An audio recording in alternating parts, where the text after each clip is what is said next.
Okay, here was the head right here. So we're going to go down the shoulder line.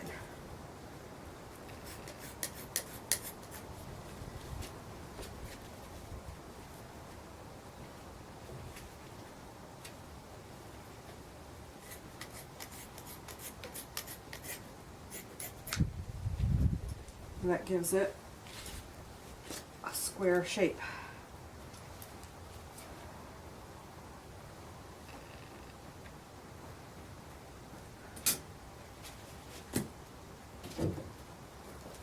Now, this is a really nice wet hide. You can see there's a lot of flesh here.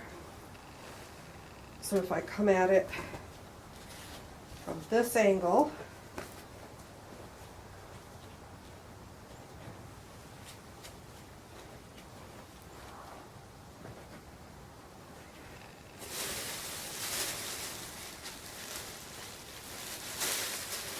apron.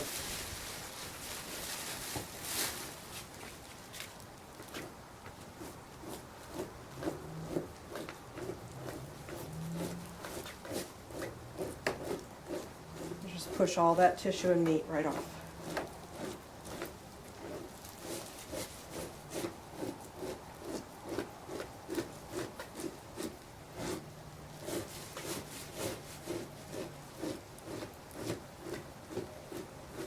So it starts to wrinkle up here. Pull that out so you don't gouge it.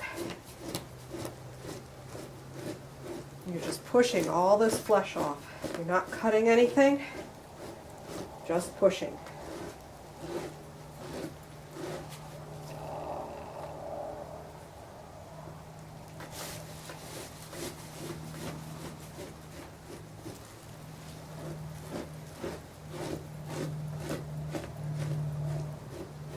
When you get to the end of what you can comfortably work on,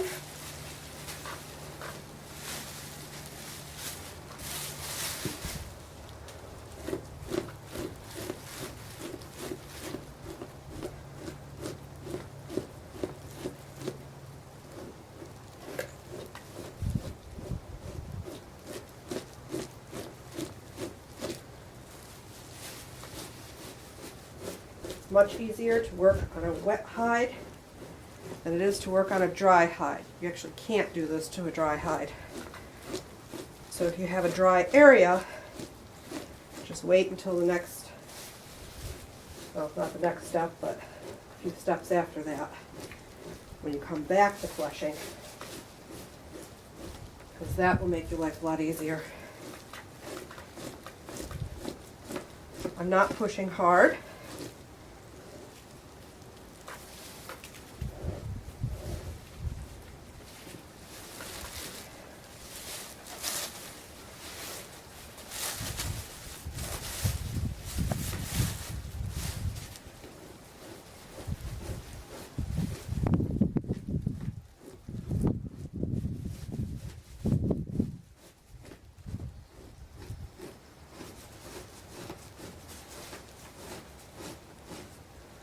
When you get to a hole, go carefully because you don't want to bring that, don't want to rip that more.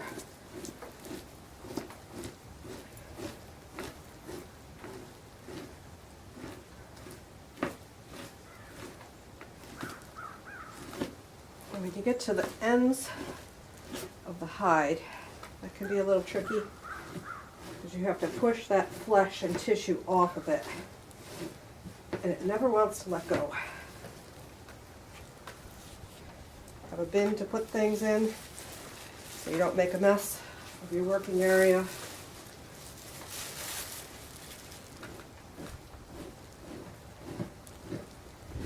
Makes it easier to dump things before they go yucky.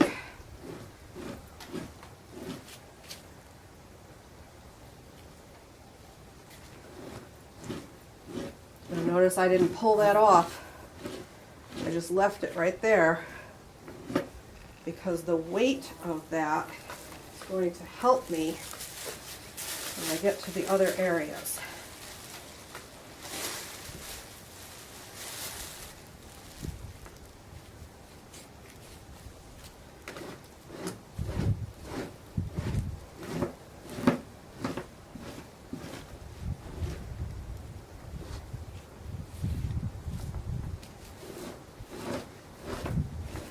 draw knife is not sharp.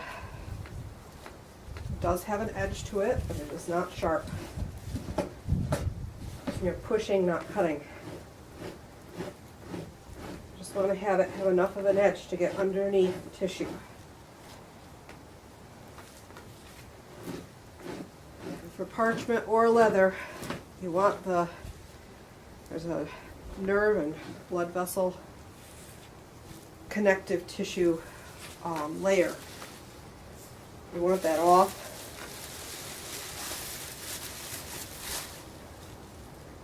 Just want to leave the skin.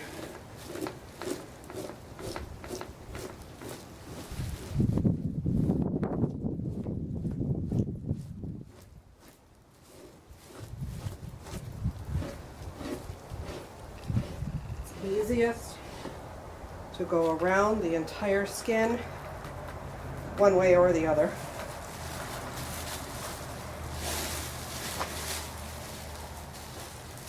I don't know if you can see it in the video.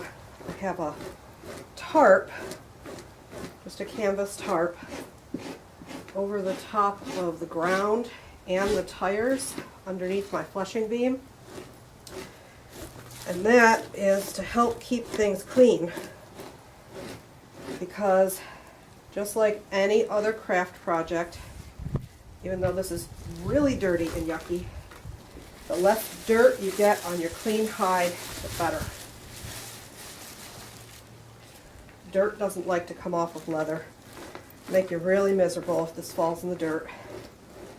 Very difficult to clean.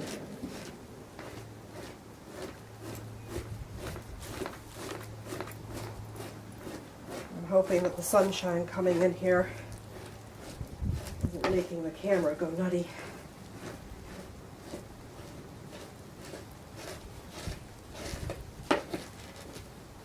Okay, so on legs, see I'm stretching here with this leg. I don't bother with legs. They aren't going to give me anything useful. I just say, okay, my corner is going to come down here like this. So I'm going to cut it off there. All that does is take up room on my beam. Makes it more difficult to center the hide. I don't mess with them. A lot of people will leave them on because a square inch of leather is a square inch of leather. Okay, this one's a little bit trickier because we got the tail, and I want to get, well, see I've got a bunch of holes here. Normally I take the tail off first. Don't even have to worry about that. These are called green hides. The reason why they're called green is because they are fresh off the animal. When I'm done with this process, they will be a fleshed hide. So if you ever buy green hides, what you're getting is a hide which may actually be green on the inside, but green means, you know, unfinished, raw state, brand new. That does not mean that it's brand new. A lot of green hides will stink like crazy. These are Easter lambs, so they're fairly new to the world.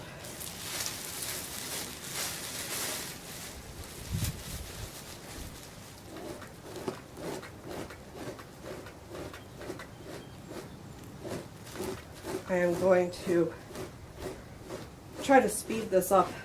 The movie maker, so you don't have to watch this whole thing in agonizing, slow, real time.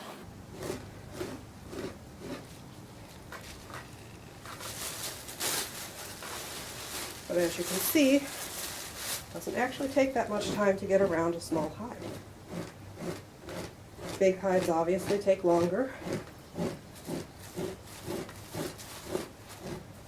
Hides that aren't fresh, highly recommend putting a pretty smell in your nose, like peppermint, gardenia, lovely. rose. Any kind of essential oil will help with the, please don't gag me. But this isn't bad. This is pretty fresh.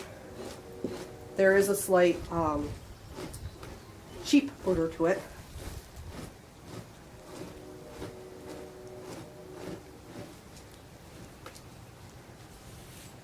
I've had requests for parchment with holes in it because there's that wonderful Twitter feed that talks about how parchment with holes was used in the medieval period.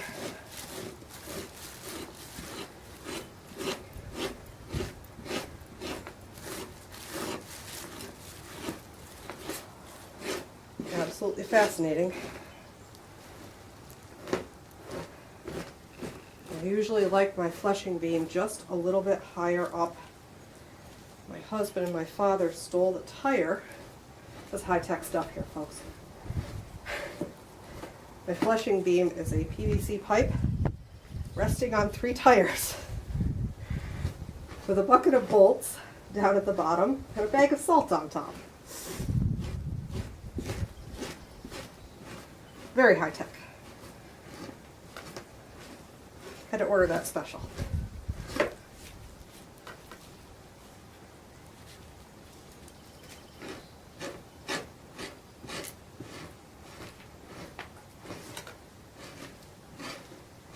One of my friends would refer to that as redneck rigging.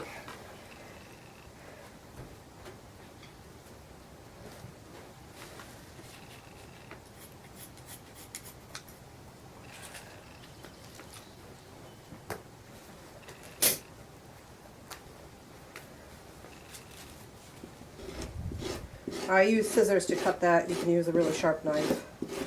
I just find that the scissors are easier for me. I have joint problems, and a knife can sometimes be difficult for me to not cut myself with.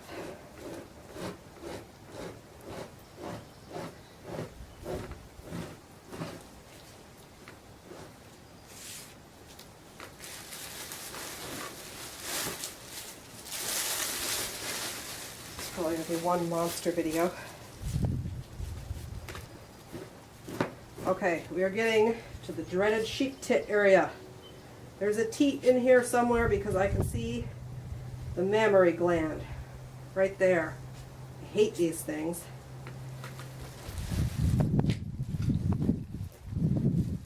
A lot of people leave them on.